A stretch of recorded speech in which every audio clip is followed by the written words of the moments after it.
Desde el ámbito de la psicología, la educación, la psiquiatría y la neuropediatría, se trabaja desde hace años en la solución a algunos de los problemas más frecuentes encontrados en niños y adolescentes que están relacionados con el aprendizaje, las emociones y los comportamientos. Un campo que tiene especial interés por parte de la Facultad de Psicología de la UNED, tanto desde el ámbito de la docencia y de la investigación, como en la organización de diferentes cursos específicos y prácticos para la intervención en algunos de estos problemas. Los trastornos más frecuentes en la infancia y en la adolescencia pueden tener, se puede decir, dos caras, una la parte emocional y otra la parte conductual. Dentro de los trastornos de las emociones, los más frecuentes son la ansiedad y la depresión. Pero también abundan los trastornos conductuales, entre ellos pues, podemos destacar, por ejemplo, la hiperactividad. O el trastorno perturbador en la infancia, que también pues, tiene sus connotaciones específicas. Estos trastornos tienen también un bagaje genético y un bagaje ambiental, y desde la psicología lo que se pretende es averiguar cuáles son las pautas que desde la familia y desde la escuela podemos aplicar pues, para abordar este tipo de problemas. Ansiedad, fobias y miedos, depresión, trastorno por déficit de atención e hiperactividad no son exclusivos en los niños, pero en cualquier caso sus efectos pueden ser graves y la importancia del diagnóstico y las terapias tempranas fundamental. Para cada problemática tenemos pautas diferentes, pues por ejemplo, muchos padres se preguntan cuando ven a un niño triste, mi hijo está depresivo, ¿la depresión en el niño existe o no? ¿O es un problema específico de la etapa adulta? Entonces, pues bueno, aparte del diagnóstico de depresión, pues se puede decir que podemos crear un ambiente que al niño le favorezca la autoestima, que le dé confianza en sí mismo, ayudarle a resolver sus problemas, de tal manera que la depresión, pues por ejemplo en este caso que estamos citando, pues deje de ser, se puede decir, algo que acompañe la vida del niño de forma cotidiana. También es verdad que cuando los problemas emocionales, como la depresión o la ansiedad, se desbordan, ya no vale con unas pautas que se puedan aplicar en casa, sino que ya hay que contar con la ayuda de un profesional. Ir al psicólogo y pues, bueno, tratar este problema pues, ya de forma más terapéutica. Los síntomas de unos y otros problemas pueden confundirse o aparecer combinados, lo que en términos clínicos se conoce como comorbidad. El diagnóstico, por ello, debe ser muy preciso. Uno de estos trastornos de diagnóstico complejo es el déficit de atención e hiperactividad. La investigación en este problema conductual, que se presenta con diferentes niveles de gravedad, se ha incrementado desde hace unas décadas. Básicamente, este trastorno consiste en una constelación de síntomas de desatención y una constelación de síntomas de hiperactividad e impulsividad. El diagnóstico puede ser triple. Puede haber predominio desatento, cuando los síntomas de desatención son predominantes, cuando hay 6 o más de desatención, pero menos de 6 síntomas de hiperactividad e impulsividad. A su vez hablamos de predominio hiperactivo, cuando hay predominio de los síntomas de hiperactividad e impulsividad, es decir, más de 6 y menos de 6 de desatención. Y cuando tenemos más de 6, tanto de desatención como de hiperactividad e impulsividad, hablamos del tipo combinado o mixto. Los síntomas nucleares son de desatención. El niño está atento, está distraído, no atiende la tarea, no atiende los deberes, no atiende las instrucciones que se le dan. En el espectro de la hiperactividad podemos ver que el niño se mueve mucho, que interrumpe, que se cuela en la fila, que molesta a los de al lado. Básicamente esto es lo que definiría los síntomas nucleares. Esto evidentemente puede tener mayor o menor nivel de gravedad y es cuando pasa a unos determinados niveles de disfunción cuando hablamos de trastorno. Es decir, trastorno es algo que trastorna. Si el déficit de atención o hiperactividad no trastorna la funcionalidad del niño, entonces no podemos hablar del trastorno. Estos síntomas deben producirse en más de un ambiente, por ejemplo, entorno familiar y escolar, para descartar que un determinado ambiente sea el problema. En cuanto a las causas del trastorno por déficit de atención e hiperactividad, las investigaciones más recientes hablan de un predominio del factor genético sobre el ambiental. encontramos que hay una concordancia entre el 50 y el 80% del trastorno en gemelos monocigóticos, lo que nos lleva a concluir que claramente la varianza viene explicada sobre todo por factores genéticos. Una interesante línea de investigación en la actualidad es la importancia de los factores epigenéticos, que son aquellas variables bioquímicas que influyen en la expresión de los genes, ¿de acuerdo?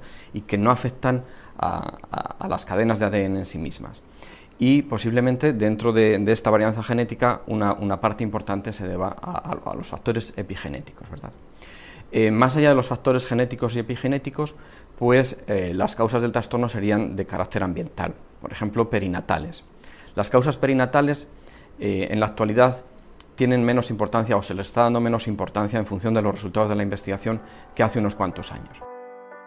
Los niños y adolescentes sufren también otros trastornos que no se consideran conductuales, sino emocionales, algunos de los cuales, como la fobia social, que pertenece al grupo de los trastornos de ansiedad, se está incrementando también en la población adulta.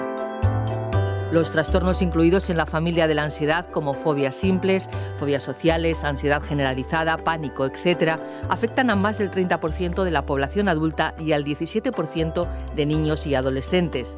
En general presentan características comunes. Solo el denominado trastorno de ansiedad de separación es específico en niños y jóvenes, con una prevalencia de algo más del 5% en esta población.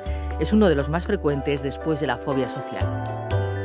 El trastorno de ansiedad de separación es un trastorno en el cual el niño presenta temor a la separación de los padres, de la casa, donde están los padres, etcétera, y presenta una sintomatología, es decir, diversa, ¿no?, de varios síntomas para su diagnóstico. Entonces, el niño puede tener una sintomatología somática, va al colegio y vomita. Esto es muy típico en estos niños, o no quiere ir, va al colegio y vomita, va la madre toda preocupada porque le llaman del centro y lo trae a casa, lo lleva a casa. Entonces, en casa, claro, no tiene manejo de habilidades comunicativas, manejo de habilidades de contingencias de reforzamiento, que es lo que hay que enseñarle, para saber qué es lo que tiene que reforzar y lo que no. Y entonces la madre, con todo su buen corazón, etcétera, porque quiere muchísimo al niño, pues le mima, le cuida, le prepara otro desayuno, le da juguetes. Entonces está reforzando esa conducta. Entonces eso es lo que no se debe hacer, es decir, que entonces nosotros le damos pautas de extinción, por ejemplo, en ese caso. Como en otros trastornos, en la ansiedad intervienen factores genéticos, que son los que explican el 30% de la sintomatología. Pero hay otros factores de carácter constitucional y ambiental que hacen al niño y al joven más vulnerables.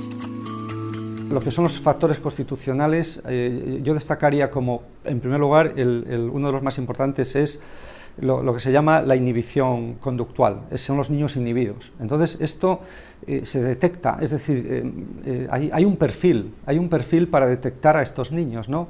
Estos niños cuando son bebés, pues son unos niños muy exigentes, muy irritables, muy quisquillosos, ¿no? Ya siendo bebés ya se pueden notar, ¿no? Cuando ya empiezan a caminar, son más tímidos y presentan mayor ansiedad, más temerosos, más miedo. En situaciones nuevas, cuando aparecen situaciones nuevas son mucho más retraídos, con mucho más miedo. Y cuando están ya en el ámbito escolar, pues también son niños más callados, más introvertidos, etc. Entonces esta inhibición conductual se ha visto que es responsable, que explica muchas veces pues la facilidad con que los niños por otras vías adquieren miedos, etcétera, etcétera, trastornos de ansiedad diversos. Hay muchos estudios sobre esto como factor de vulnerabilidad.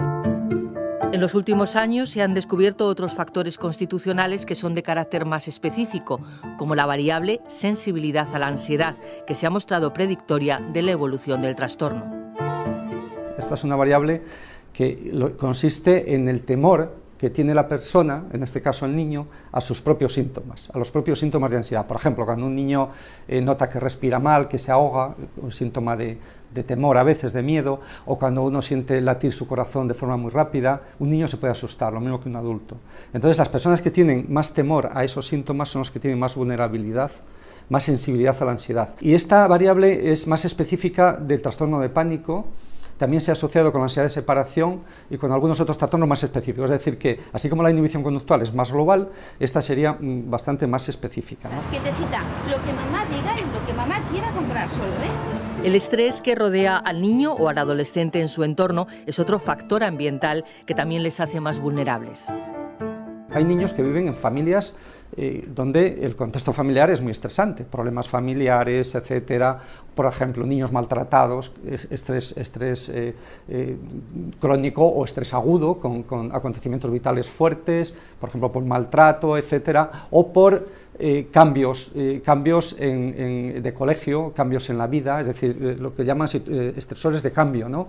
Por ejemplo, a un niño le cambias de un colegio a otro, de ciudad, etcétera, también pueden afectar. Entonces, esas situaciones generan vulnerabilidad en el niño para adquirir trastornos de ansiedad diversos.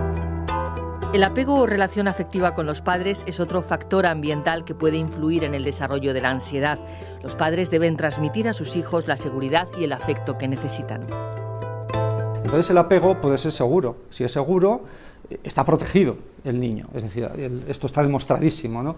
Pero si el apego no es seguro, por ejemplo, pues, ¿por qué no le transmiten esa seguridad, esa confianza, o los padres son ambivalentes y cambian, etcétera? Entonces aparece el apego que llamamos inseguro, y dentro del apego inseguro pues hemos visto distintos tipos de apego inseguro, ¿no? Uno es, por ejemplo, el evitativo. El niño evita el contacto con los padres, el contacto afectivo, etcétera, ¿no? Este puede tener sus implicaciones clínicas, ¿no? En ese sentido. Pero peor que el evitativo es el ambivalente, es el niño que en un momento lo necesita, pero en otro no, en otro lo rechaza. Y recientemente se ha descubierto, me supongo que existirá de siempre, ¿no? Pero se ha descrito uno que es el desorganizado. Y en este tipo, pues sobre todo se ha observado en niños con maltrato, por ejemplo, abuso sexual, maltrato físico, incluso bullying, que es otra forma de maltrato importante ahora, el maltrato entre iguales. Entonces son niños que necesitan el afecto, pero no se fían. También influyen de forma negativa en el proceso evolutivo de niños y jóvenes otros factores ambientales relacionados con el estilo de crianza, es decir, con la forma de transmitir las pautas de educación a los hijos. Hay padres que son ansiosos, son ansiógenos, entonces transmiten esa ansiedad a los niños y esos miedos, es decir, muchos miedos. De hecho, nosotros hemos realizado estudios sobre este tema y sabemos que, y otros autores también extranjeros lo han comprobado, que los miedos de los padres influyen en los miedos de los niños. Suelen tener a veces los mismos temores, fobias y problemas de ansiedad. Entonces aquí se ha visto también que esto es un patrón de exceso de control, y estos niños pues realmente llevan unas pautas después inadecuadas, porque pierden autonomía, pierden capacidad de habilidades sociales, es decir, no logran esos digamos desarrollos cualitativos que tiene que adquirir un niño en sus pautas de desarrollo, debido a que los padres, por ese exceso de control sobre el niño, pues no los dejan madurar. Hay padres que no les cuidan, que son padres fríos, etcétera, eso también influye, ¿no? Y hay padres, en cambio, más cálidos, más equilibrados. Entonces, quiero decir con esto que los factores pues son diversos, es decir, que hay que tener en cuenta a la hora de valorar la vulnerabilidad de un niño en este contexto. Esto es muy importante, sobre todo para la prevención. Desde hace unos años, el Grupo de Investigación en Psicopatología y Salud de la UNED investigan las causas y patrones de riesgo que influyen en la ansiedad de niños y adolescentes. Hemos visto en la prevalencia de miedos que, por ejemplo, un tipo de miedo que es muy común, de los más comunes, es el temor a que los padres se separen, el temor a la muerte de los padres, es decir, son síntomas de ansiedad de separación. Son los síntomas que hemos visto más frecuentes. Y hemos visto que, sobre todo en los niños pequeños, hay una relación muy estrecha entre los miedos de la madre, más que del padre, mucho más de la madre con los niños.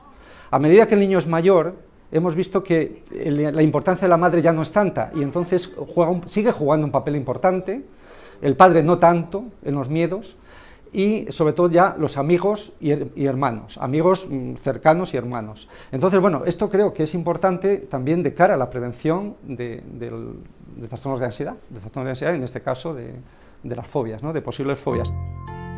Los trastornos tanto conductuales como emocionales afectan a muchas facetas de la vida de los niños y adolescentes. En muchos casos, estos trastornos continúan en la vida adulta. La mayoría de las terapias combinan diferentes tipos de intervenciones. En el caso del déficit de atención e hiperactividad, que se presenta con una importante diversidad de síntomas, los tratamientos son combinados con el objetivo de tratar tanto los síntomas nucleares como otros posibles trastornos comórbidos. Se combinan normalmente psicoeducación, tratamiento farmacológico e intervención psicológica y psicosocial, con especial énfasis en el contexto familiar y escolar. y se están investigando otros tratamientos alternativos. Hay otros tratamientos que espero sean prometedores, como la terapia de neurofeedback, sobre la que vamos a desarrollar un proyecto próximamente nosotros. Y bueno, hay una pequeña eficacia que han mostrado algunos metaanálisis respecto del omega 3, combinado con EPA, con un ácido que se llama EPA, ¿verdad? También hay algún metaanálisis que indica que bueno, pues sería conveniente evitar algunos colorantes y conservantes porque produce, no siendo la causa ni la solución del trastorno, pero algunos colorantes y conservantes podrían aumentar algunos síntomas de hiperactividad, tanto en niños que ya tienen el trastorno como en niños que no lo padecen. No caigamos en ningún tipo de alarmismo, ¿verdad? No se trata de que la causa del trastorno sean estos colorantes o conservantes, ni tampoco podemos afirmar que el efecto sea muy grave, pero sí que parece que producen un pequeño efecto negativo. ¿Y qué tal el día de hoy? También en el ámbito de los problemas emocionales, como los relativos a la ansiedad, se investigan técnicas que faciliten la extinción del trastorno. El tratamiento de una sola sesión es uno de los más novedosos. Se ha hecho esto ya con fobias, con trastorno obsesivo-compulsivo, fobia social, fobias específicas y ansiedad generalizada. Es decir, que no solamente es la fobia específica, la oscuridad, etcétera, etcétera.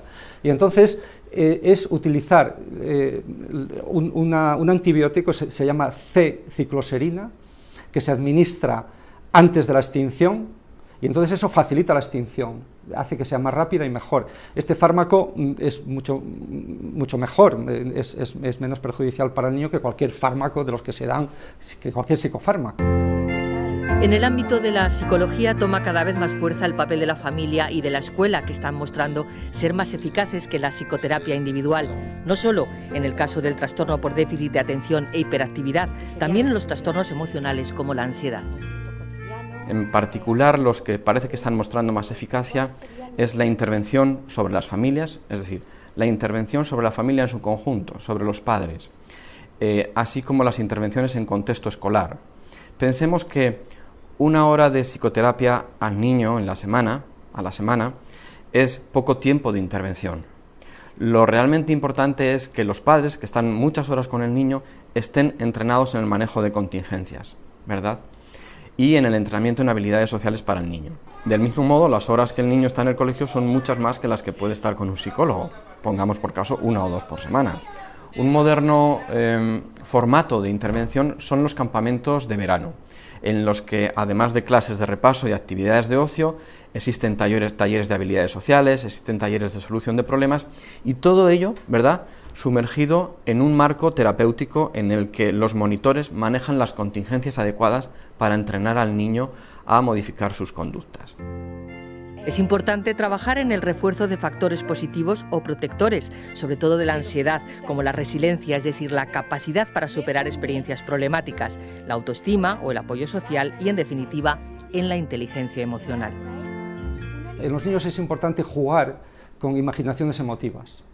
Esto no se utiliza tanto en el adulto. Imaginación emotiva es, por ejemplo, pues para hacer ciertas exposiciones, utiliza un héroe, Superman, Batman, y el niño ya deja de tener miedo. Un niño que tiene miedo a la oscuridad, pero que tiene a Batman con él, y además Batman le nombra a su comisario, ese niño se va a dormir aunque sea oscuro. Entonces, es decir, nosotros tenemos que utilizar estas estrategias. Hay algunos programas parecidos, como el de Kendall sobre el gato valiente, o que se las arregla, o habilidoso, como dicen algunos. En fin, el jugar también con animales, con la imaginación del niño, que es muy poderosa y es muy importante. Por ejemplo, cuando a un niño le contamos un cuento, si vamos un poquito más allá y le decimos, ¿cómo crees que se sentía el personaje de este cuento? ¿Qué crees que está pensando la persona con la cual estamos hablando? A la hora de ver una película es muy importante también sentarnos al lado de nuestros niños y comentar cosas sobre la película que estamos viendo. No simplemente estar ahí como un invitado de piedra al lado del niño. Leer cuentos juntos, comentar lo que ha pasado a lo largo del día. Cuando te diga el niño que ha discutido con fulanito en el cole, y por qué, y cómo te has sentido, y por qué crees que ha sido. Ayudar a todo este tipo de reflexión. La inteligencia emocional ayuda al niño y al joven a comprender sus emociones y a controlarlas.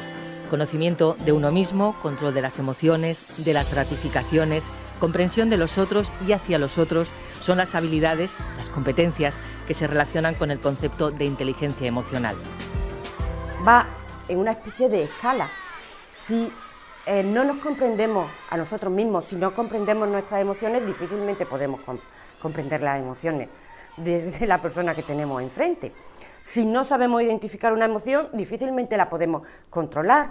Si no controlamos las emociones, no sabremos esperar las gratificaciones, no sabemos demorar las gratificaciones. Y así vamos avanzando hasta llegar a este manejo de las relaciones, a sentirnos bien con los demás, a una buena comunicación, a que los demás se encuentren bien con nosotros. Y yo creo que pues estas 5 facetas es la clave de las personas que son apreciadas, que tienen éxito social, que saben manejarse tanto en el ámbito familiar como en el laboral. Y todo esto se puede aprender desde casa. El refuerzo o estímulo de la inteligencia emocional ayuda a la prevención de problemas y fomenta la adaptación social. Hay técnicas educativas, estrategias para fomentar esta inteligencia emocional en el ámbito educativo que se aplican tanto durante el aprendizaje académico como en las tutorías. Se trataría, por ejemplo, de indagar lo que está ocurriendo en clase o facilitar las habilidades de comunicación. Se puede hacer a través de juegos o de programas diseñados específicamente para ello. La propuesta, desde mi trabajo y en los cursos que imparto, es también formar al profesorado, porque cada vez más son los centros educativos que han tomado conciencia de la importancia de educar en valores, de la importancia de la inteligencia emocional a la hora de favorecer el aprendizaje, de integrar a los niños en la escuela, de que haya menos conflictos, porque todos pues sabemos últimamente pues los problemas que hay, no solamente ya en los institutos, en enseñanza secundaria, sino que cada vez son también más frecuentes en primaria. Hay muchos niños que están marginados en las aulas.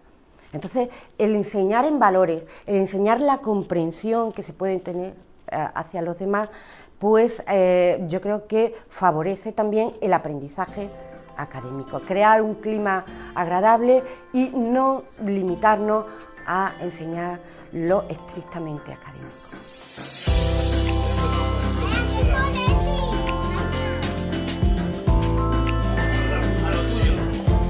Venga, písame tú. Ay, venga, me voy a cortar, Requillo. Sí, bueno, ven.